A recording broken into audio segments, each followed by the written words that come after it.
The Trumpet Daily program begins right now. Today's world news, what it means, where it's taking us. I bring you the one and only possible message of world peace. This is a message of hope, tremendous hope. And he said unto me, you must prophesy again. The Trumpet Daily program begins right now. I say to President Macron, Prime Minister Carney, and Prime Minister Starmer, when mass murderers, rapists, baby killers, and kidnappers thank you, you're on the wrong side of justice. You're on the wrong side of humanity. And you're on the wrong side of history. Now, these leaders may think that they're advancing peace. They're not. They're emboldening Hamas to continue fighting forever. And they give them hope to establish a second Palestinian state, from which Hamas will again seek to destroy the Jewish state. And mind you, it's not going to be a state free of Hamas. When you establish a Palestinian state, we've seen it. The radicals take over. Iran sends them in, and they take over. How concerned are you about the deal that the president is trying to make with the mullahs of Iran? I'm extremely concerned because I think there's no question that Donald Trump has Israel's interests close to his heart. I think he is genuinely concerned to do the best for Israel. And I think he understands that Iran is the threat that it is. He has said in terms that what he's aiming for is the complete, verifiable destruction of its nuclear program. Dismantlement is the word we're using. Yep. Mm-hmm. However, he thinks, I think, that everything in the world that's bad is a potential deal that he could bring off to a successful conclusion. I recall when the Obama administration concluded the disastrous 2015 deal, I remember Donald Trump saying after, in the context of that, that the problem was it was a rotten deal. No, that wasn't the problem. The problem was there was a deal. Because you cannot make a deal with the devil. You cannot make a deal with people whose position is non-negotiable. You can't negotiate. If you try and negotiate with a non-negotiable position, it's not a negotiation, it's a surrender of some kind. Because you just have to defeat it. You have to get rid of it. There is no negotiation. They have either got to stop it or you have to take it out. What bone does the U.S. president have to pick now with the EU, at least this time around? Well, from talking to sources, I understand it that the U.S. administration was trying to talk to different countries individually about certain aspects of tariffs that they could bring forward. That was effectively kiboshed by the European Union, who said that all discussions had to be done at the Brussels level, and that is what's been therefore going on for the last few months. And this clearly has led to some sort of frustration with the administration. Donald Trump, in the early hours of Friday morning, taking to Truth Social once again to lambast the European Union. He says once again that it was formed for the primary purpose of taking advantage of the United States on trade, has been very difficult to deal with. The EU Council on Foreign Relations says that he has a negative view of the EU because of its big trade surplus with America, but also because of the EU's size and economic power, which makes it a tough negotiator. The president of South Africa went to the White House yesterday and got grilled about white genocide. Democrats in the media thought, it was only a couple of white farmers massacred. It's not officially genocide until it's 10,000? Is that how they feel about the Jews? Reporters who said Biden's brain fog was a hoax are now saying white genocide is. The president showed a video that he said showed more than 1,000 burial sites of white South Africans that he said were murdered. We know that that was not true. And What's show not that true, Yamiche? It's not true. The video was showing a burial site. It is unsubstantiated that that's the case. The video showed images of crosses in South Africa about white farmers who have been killed and politically persecuted because of the color of their skin. And those crosses are representing their lives. Are you disputing that there's no fact that the video showed what the president claimed it showed, because it did not show that. But even more, what I'm asking you is who at the White House show that? It showed white crosses representing people who have perished because of racial persecution. The Daily Show actually found white genocide funny. President Trump's meeting with the president of South Africa today. And because it's Donald Trump, things got weird.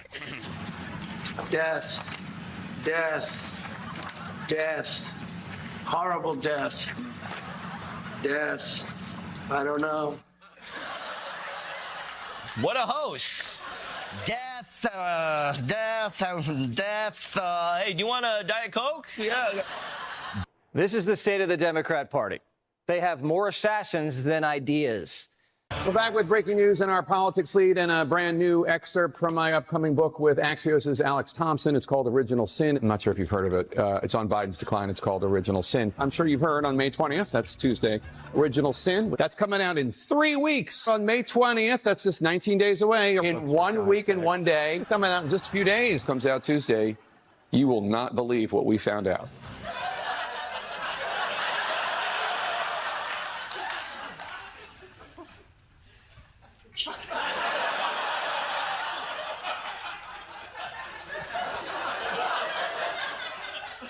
Don't news people have to tell you what they know when they find it out? Isn't that the difference between news and a secret? You won't believe what we found out. No, that's why I'm watching. Breaking news in a week. I was deceived. The American people were deceived. And the question is, who's to blame? Well, I don't think I was deceived. It was too old. I said it for 2-3 years before he ran for re-election. So don't throw me in that basket, okay? Well, when I say, James, when I say you were deceived, I just say, when I mean you're deceived, you're a member of the American public, and you may have had some foresight. You may even had seen some things behind the scenes. And I'd be curious for you to share that with us if you did see things behind the scenes. But the American people were deceived. I didn't see anything behind the scene. I could tell. I'm 80 years old. I know. I'm like most people. I know what the job entails. It's not a job for 80-year-olds. And by the way, this president's going to be 81 when he finishes this term. So I thought from day one, 80% of the people in the United States thought he was too old to run for re-election. I mean, I'm only one. You can't be that smart if you're 4/5 of the country. Yeah. You're following the masses. But yes, he was too old. And yes, they tried to hide the effects of age from people. That's utterly apparent to any fool. So we think that we can both grow the economy and control the debt. And what's important, Bill, is that the economy grows faster than the debt. So what I would tell your viewers to focus on is what I'm focused on, is what Secretary Yellen was focused on, is what is the total debt to GDP? Because we can grow our way out of this. I couldn't care less if he's upset. I'm concerned about my children, my grandchildren, and the fact that we are stealing from them. We are stealing from our children and grandchildren. $37 trillion in debt, and we're going to add to it as Republicans? That is unacceptable. And that's why there's no way I'm going to vote for this bill in its current form.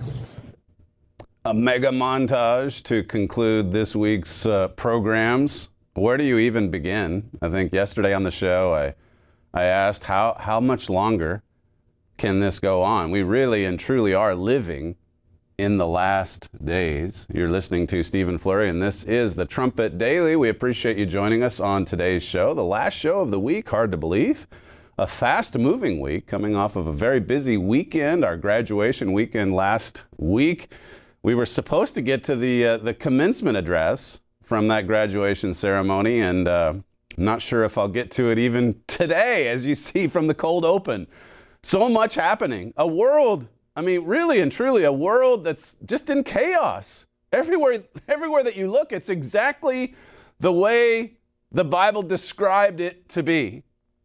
Perilous times, dangerous times, times of conflict and division. It's everywhere. And then the lies and the deception, trying to get to the truth. I mean, think about the greatest superpower in the history of the world. And for 4 years under this fake administration, We lived in a time of fraud and fakery and phoniness. So many lies. And then the funny man there, poking fun at Jake Tapper, his book. He's supposed to tell us the news when he finds it out. They concealed it for years. And then they come out with the big reveal, and they're so proud of themselves. There was a bit in there on the tariffs that Donald Trump is about to slap on Europe. There's a pretty big section in the morning brief today. President Trump announced 50% tariffs on all European Union imports. And he said that Europe's very difficult to deal with. On Liberation Day, it says, April 2nd, Mr. Trump announced a 30% tariff on the EU, 10% general tariff on all imports, plus an extra 20%. That was later paused for 30 days. He said this morning, the EU was formed for the primary purpose of taking advantage of the United States on trade. And then it says that assertion, this is from Richard Palmer at our Edstone office, that assertion is debatable, but Europe certainly has taken advantage of the U.S., not only with tariffs, but also with regulatory barriers, fines on U.S. companies, and by keeping Germany's currency cheaper than it would be without the dollar.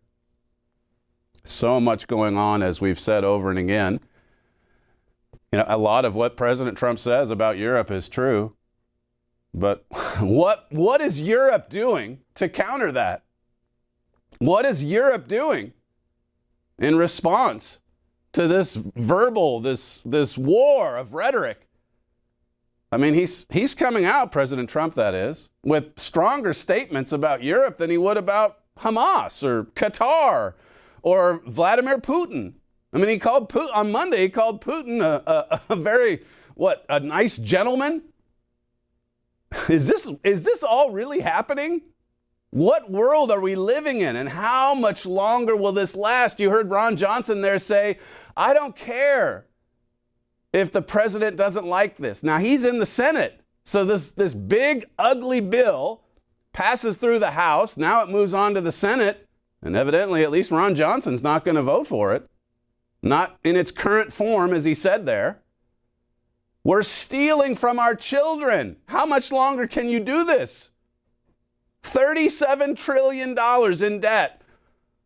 The deficit, the debt growing by 6% a year. And you can sit around and argue about, well, growth, if it's 2.4% or if it's 3.2%, I mean, that would be a lot of growth. It's not going to keep up with the deficit spending, though. Not a chance. We need to grow the economy so that we can manage the debt. Spoken like a true real estate tycoon. Spoken like the dear leader. Spoken like Joe Biden. I mean, they all sound the same. Yeah, as long as we have growth, the debt doesn't matter so much. The debt is crushing America, and the world sees it. The world sees it. We had an article not that long ago. Maybe it was. It's later on in my notes. I'll have to find it. The debt bomb. It's about to go off. It's about to go off. And good for Senator Johnson for at least standing up against the tide. Big, beautiful bill. It's not so beautiful. This is from 2018. The United States is exploding its debt in a way never seen in its history. I mean, this is an article from 7 years ago at the Trumpet. The nation has amassed large debts before in times of war or recession, but generally it has paid much of its debt back after the nation recovered. America is going into debt at an unprecedented rate. But what's even more alarming is that its leadership does not acknowledge that it's even a problem. Tomorrow's news today. The king of debt. Guess who that referred to back in 2018? Well, that would be Donald Trump. We quote him in this article. He said in 2016, I'm the king of debt. I love debt. Who loves debt? Who loves to be in debt? I mean, the party can go on for a time. You know, maybe the reasoning is, well, if I take out a huge loan and build this beautiful property. It's only a matter of time before it increases in value and it brings in all kinds of revenue and we pay off the debt and we're good to go. Well, eventually the creditors are going to ask to, to get their money back. And that's why you see treasuries, the return on those, it keeps going up because people purchasing them are demanding higher interest rates. I mean, the amount of money that the United States is already paying in interest every year, it's just piling high. Trillions and trillions and trillions of dollars. How much longer can this go on? More people should be asking this. This is from 2016. Again, it quotes Donald Trump. I'm the king of debt. I'm great with debt. Nobody knows debt better than me. I've made a fortune by using debt. And if things don't work out, I renegotiate the debt. I mean, that's very confident that it's just all going to work out. Well, Ron Johnson doesn't think so. And a few others who are just looking at the numbers, taking on another 3, 4, 5 trillion in debt over the next several years. Is this even possible after all the praise the conservative media was putting on Doge and Elon Musk and the team, all these young people that were finding out what the old people in Washington were doing with the money, the taxpayers' dime. Tremendous amount of waste, fraud, stealing, just outright thievery. And how much longer does it continue? How much longer does the party go on? I mean, if you're a student of Bible prophecy, you're looking at all this thinking, surely we're down to the last, few years maybe? Maybe less than that. Jesus said, these are the things that are going to happen before I return to this earth. He lays it all out in detail. Matthew 24, Revelation 6, and so on. 2 Timothy 3, we've been going through that a lot this week. Perilous times, dangerous times. Don't be deluded into thinking that, we're coming into a golden age. There's going to be a short period of a resurgence for America. God intervened to protect us, to spare us, actually, to prevent us from being just completely blotted out. But look, you look at other prophecies, the Psalm 83 alliance, I mean, that's there essentially to blot out Israel. The devil is real. The devil exists. The devil is the god of this world. And to hear religious people talking about peace breaking out, talking about a golden age led by the Jeroboam administration, these are individuals that are blind. Sorry to say it. God is the only one who can open our eyes to see what's actually happening, to see what's going on, to see that there's a beast rising in Europe, to see that the Middle East is about to explode, to see that we're reaching out to and trying to appease terrorists that are funding propaganda that's resulting in murder, genocide. Oh, well, the major media says there's not that many farmers that have been murdered. Imagine that thinking, just that mindset. As I say, the evil, it goes beyond just the terrorist thinking. I want to murder Jews. I want to murder white farmers. It's people that you saw it there in the cold open. Well, now President Trump says white farmers are being murdered. And yeah, he came out with the receipts, but we can't really believe that, can we? Though that's your regime media. You can't take anything that they say seriously. That's why I included the funny man there in the cold open. I mean, when you're being laughed at and ridiculed and mocked by someone on your own side, you know it's pathetic. You know it's ridiculous. Jake Tapper making the rounds. Hey, guess what I concealed for 4 years? And now I'm revealing it. Please buy my book. It's coming out. Well, it just came out this week, this South Africa story. Play the John Bolton clip. This is clip 8. And I don't profess to be an expert on South Africa, so I asked experts on the staff of the NSC, what's up with this killing of white farmers, displacement, seizure of their lands? And they came back and said, there's nothing. It's just not true. South Africa has a high crime rate in urban areas, in rural areas. It's a big problem, black and white. It's a big problem. But that it's some sort of government-sponsored or popular effort to kill the Boer, as the propagandists say, there's just no evidence of it. So one important question here is the films the president showed, the articles that he handed President Ramaphosa, was any of that run by the American intelligence community or our experts in the State Department, the Defense Department, and elsewhere? Did anybody vet that information? So there you go. Even John Bolton, the conservative. COVID wasn't made in the lab. George Floyd, he was a saint. He's just a law-abiding a saint in Minnesota. All of these hoaxes. Biden winning the 2020 election. Biden's mental acuity, I mean, it's spot on. And then now South Africa. They're certainly not targeting white farmers. You heard the prominent black officials on the video President Trump played. I mean, the rhetoric.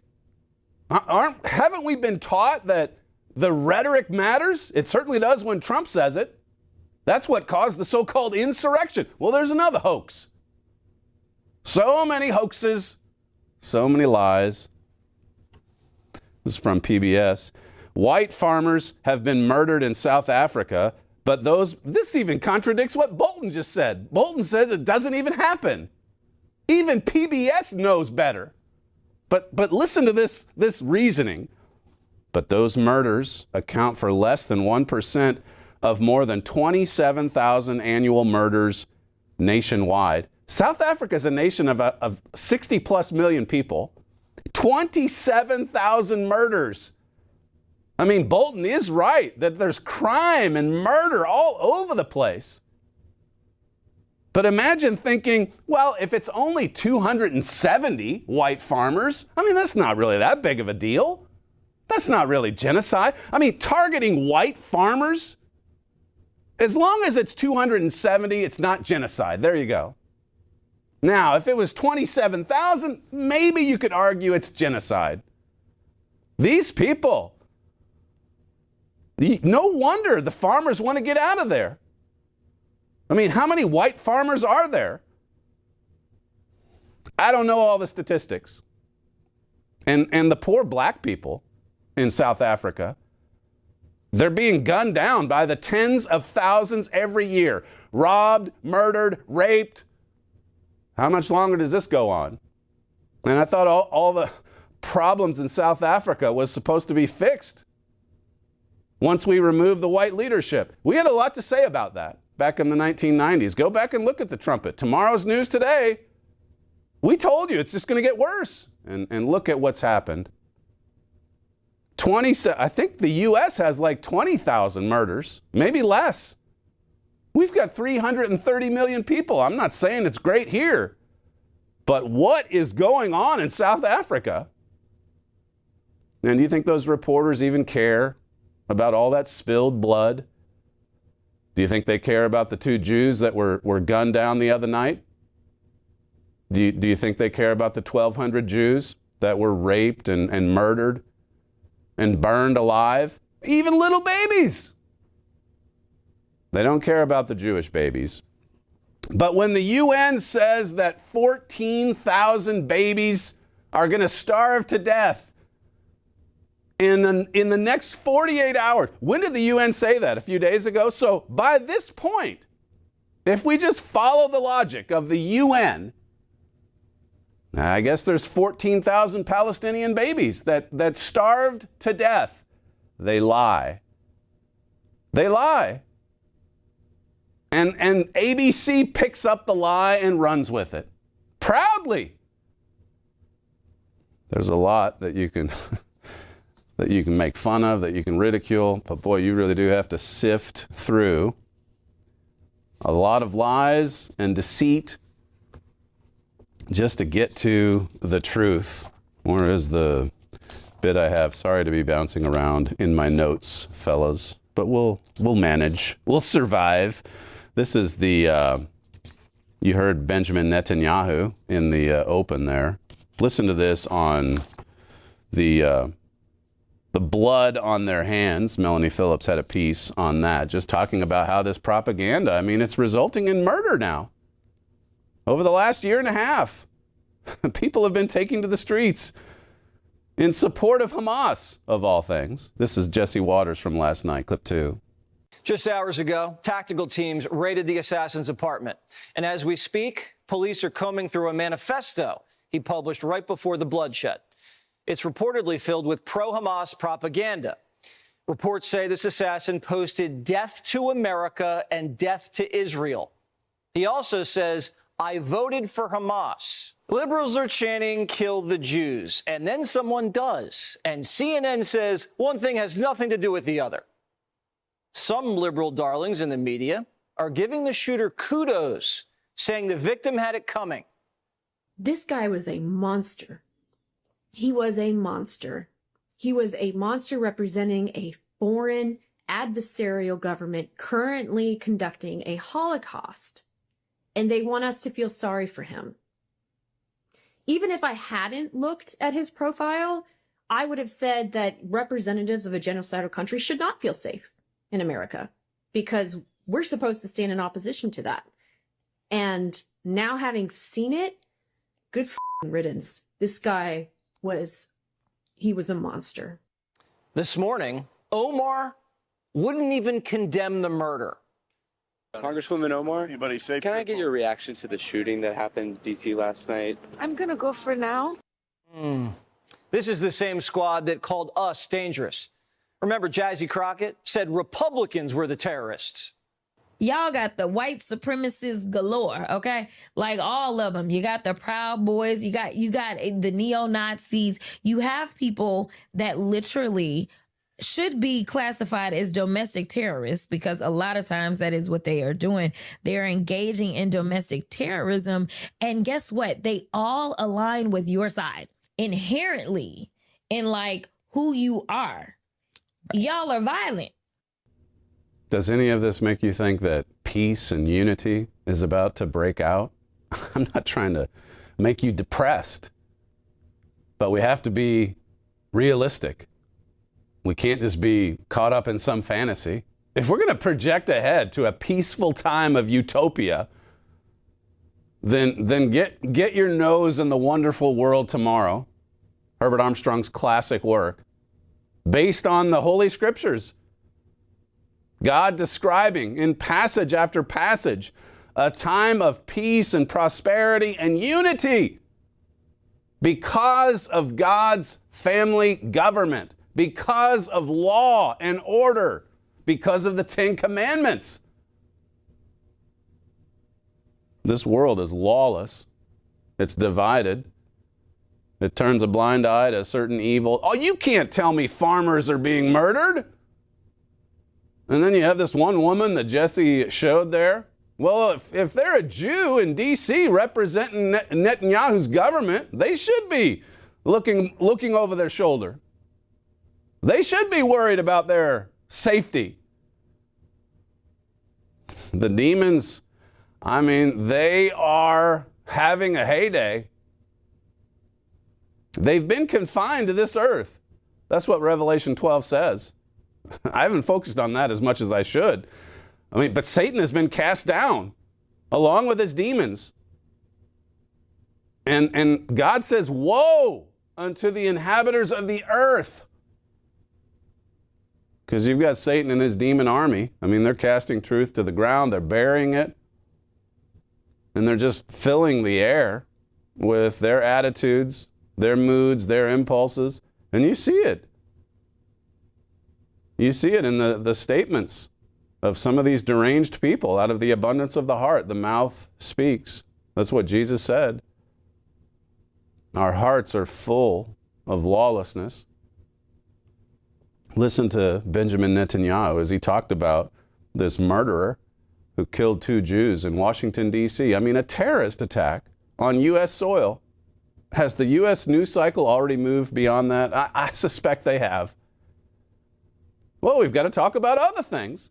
We've got to debunk the South Africa hoax. How dare Donald Trump come out with all these newspaper clippings? How dare he show footage of all these crosses and graves across South Africa? How dare he confront Ramaphosa for killing white farmers? Well, who's telling the truth? Is it Trump? Is it Ramaphosa? Is it somewhere in between?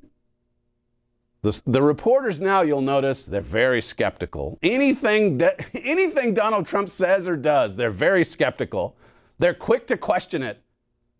And for 4 years, they perpetuated this lie that the President of the United States was legitimate and his mental acuity was, well, in Joe Scarborough's estimation, it was the best he's ever seen. Listen to Netanyahu as he talks about the facts of this case, this murder in D.C. and what led up to it. Clip 11. And as he was taken away, he chanted, "Free Palestine." This is exactly the same chant we heard on October 7th. On that day, thousands of terrorists stormed into Israel from Gaza.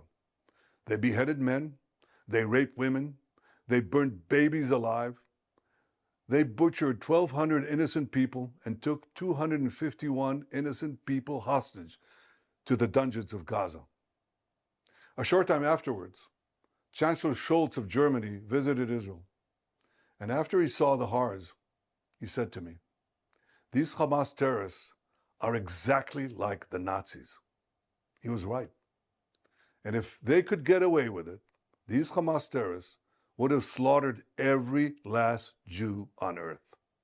For these neo-Nazis, Free Palestine is just today's version of Heil Hitler. They don't want a Palestinian state. They want to destroy the Jewish state. They want to annihilate the Jewish people who've been in the land of Israel for 3,500 years. I could never understand how this simple truth evades the leaders of France, Britain, Canada, and others. They're now proposing to establish a Palestinian state and reward these murderers with the ultimate prize. Well, for 18 years, we had a de facto Palestinian state. It's called Gaza. And what did we get? Peace? No. We got the most savage slaughter of Jews since the Holocaust. He's exactly right on the point about if Hamas could have pulled it off.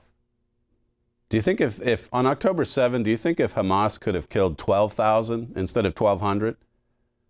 Or maybe 120,000? Or maybe 1.2 million? Do you think they would have done it? Of course they would have. They just don't have the firepower to pull it off. And then Israel responds. Israel goes on the counteroffensive. And you have millions and millions of people, highly educated in many cases, around the world that say Israel is responsible for a Holocaust, a genocide. You see, it exists in Gaza, not in South Africa. No. But in Gaza, for sure. This we know. Listen to Bibi as he talks about the UN propaganda that 14,000 Palestinian babies starved to death. And even the math, the logic doesn't add up. But you can be sure there's a nice looking reporter dressed up in a fancy suit that will take it and say, "Oh, I'll report on that right now." This is clip 13. These and other leaders have bought into Hamas's propaganda that says Israel is starving Palestinian children.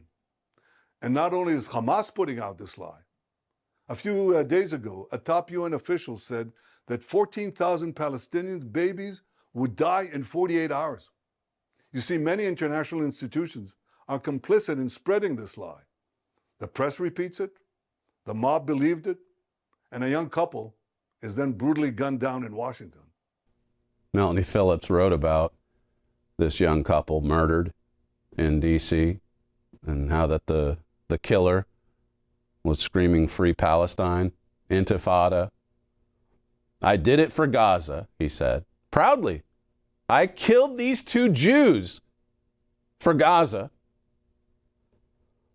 She says the university principals who have allowed hate mobs on campus to incite the murder of Jews and destruction of Israel week in, week out, the politicians who have allowed the Muslim Brotherhood, Hamas, and Iranian extremists to spread their influence throughout the Western civil society, the media, and all those who relentlessly demonize Israel with blood libels and murderous lies, including the British, French, and Canadian governments that this week threatened to punish Israel for defending itself. Britain and France, Canada. What is happening? How much longer can this go on? These all bear responsibility for what happened in Washington. She talks about the 14,000 babies lie, propaganda. It says a moment's thought would suggest that such a synchronized mass mortality event was simply incredible. In other words, how do these Western journalists even believe those numbers? Just put out by the UN. Yes, the same UN that, is just kind of downplaying the Holocaust, the actual Holocaust.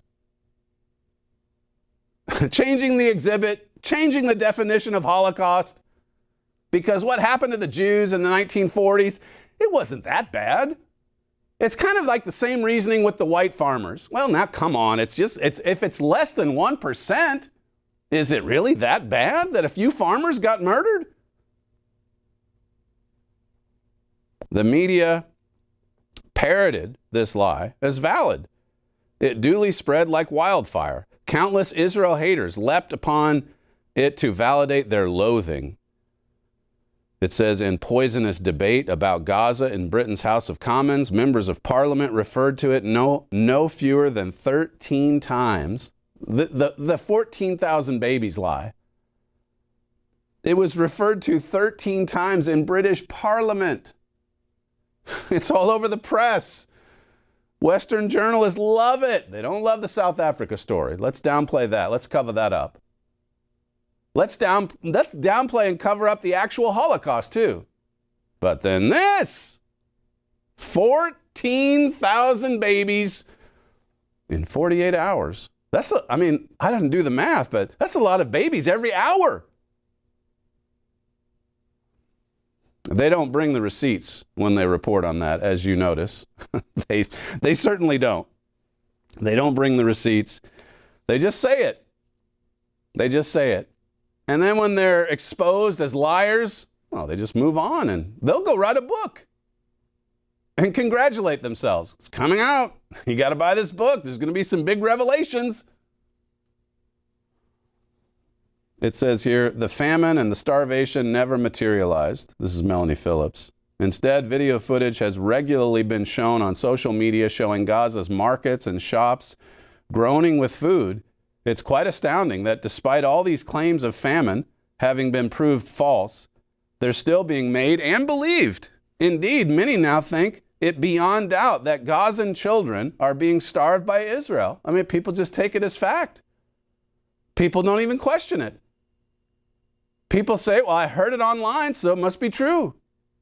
I heard it from the UN, so it must be true.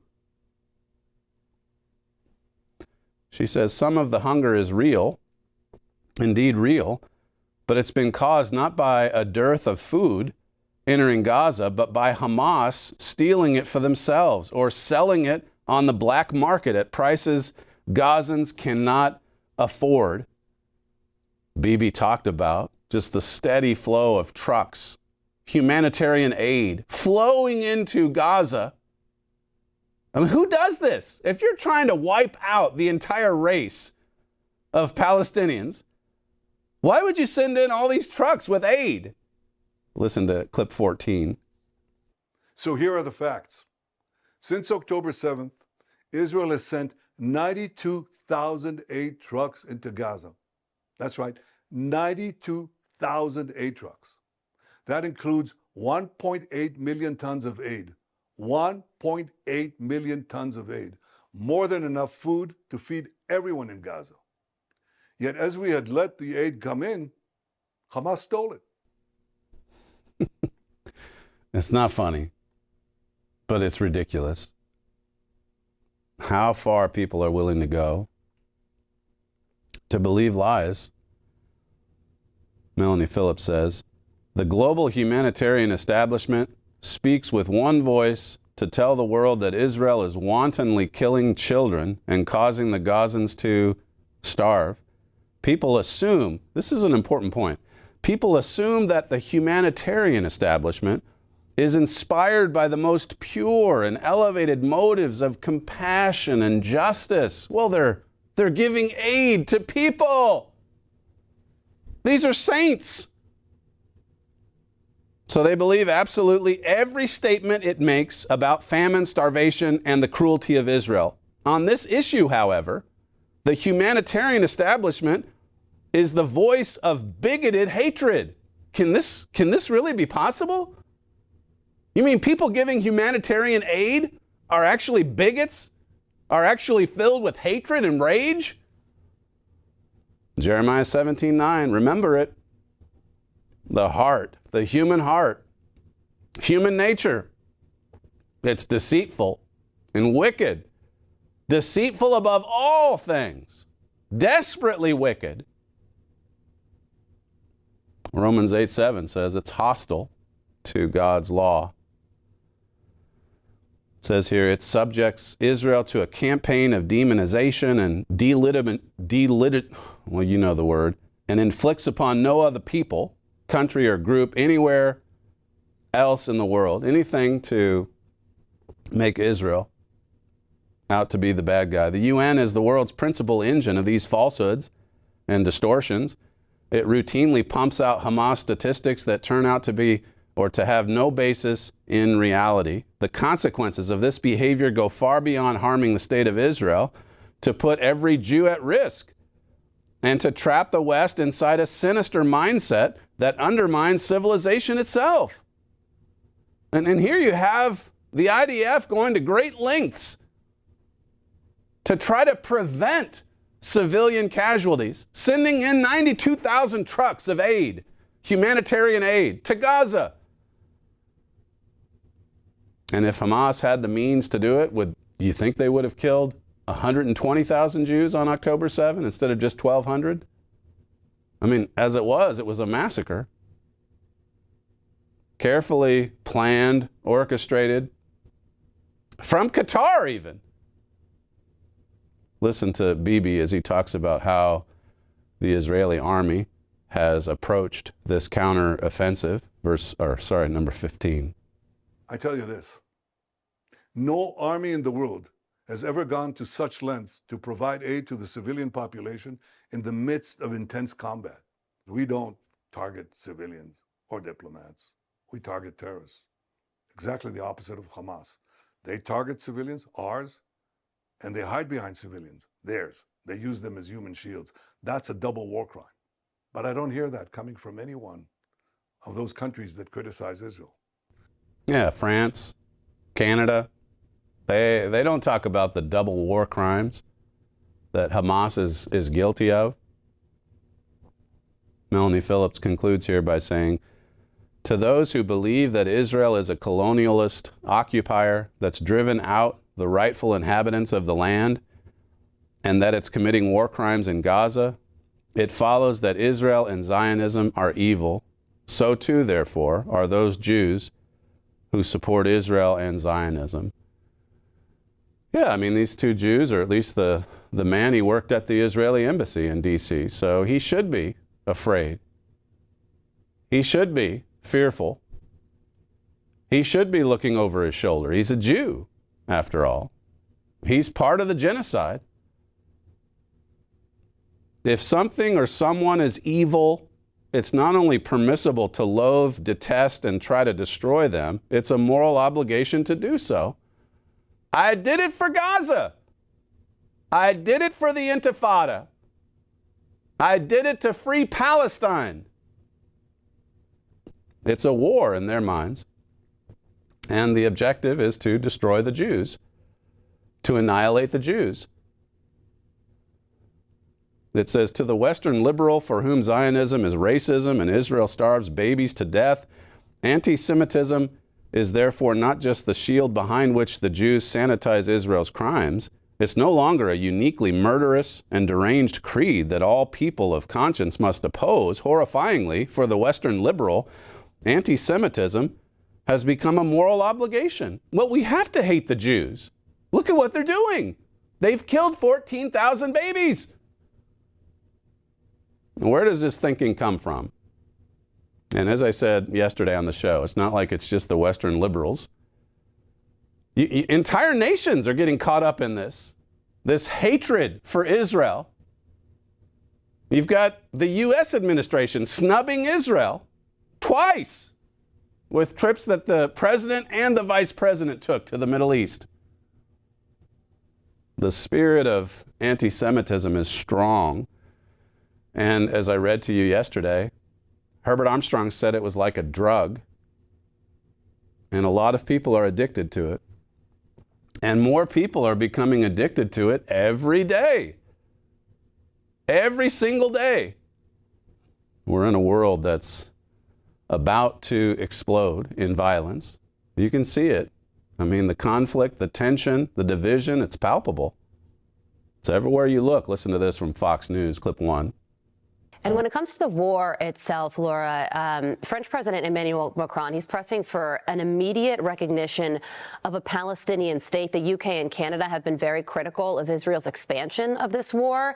And Prime Minister Benjamin Netanyahu said this yesterday. I say to President Macron, Prime Minister Carney, and Prime Minister Starmer, when mass murderers, rapists, baby killers, and kidnappers thank you, you're on the wrong side of justice, you're on the wrong side of humanity, and you're on the wrong side of history. A scathing and pointed criticism from Prime Minister Netanyahu at a time when Israel is being really pressed to withdraw here. Well, for Netanyahu, this is a war of survival, and his feeling is I'd rather be alive and hated than loved and dead. And that was a lesson that, you know, whether you're saying you draw it from the Holocaust or whether you draw it from the Middle East today. Israel's in a very difficult position, and prophecy says they're going to reach out to Assyria or Germany for help, for assistance. They're going to look to Germany, of all nations, as a partner, and Germany's going to betray them. There's a lot of hatred for the Jews. I went through that article from Melanie Phillips. She had an interview. This is with Foreign Policy, I think, May 9th, so a couple weeks ago. She was talking about the U.S. foreign policy and Steve Witkoff, the diplomat that's been sitting down with these nice gentlemen in Qatar, negotiating with Hamas, with Putin, with the mullahs. Listen here to what she said about Witkoff, clip 5. Witkoff certainly doesn't understand it. Witkoff seems to think that all these dreadful people, Putin, the Ayatollahs, they're really great people with whom he can do business. I mean, is he crazy or what? And Trump is not surrounded by these people. He's using them. They are his avatars. So, you know, I am extremely concerned about this. She had another article. I don't have time to go through it, but it's called The Split in MAGA World, and how that, you know, some are waking to the fact that, you know, America first means America alone. And in that section, she talks a lot about the deal making and that anybody can be convinced to make peace with money. With a good trade policy, with a good deal. And as you heard there, I mean, she's just kind of stunned by this development.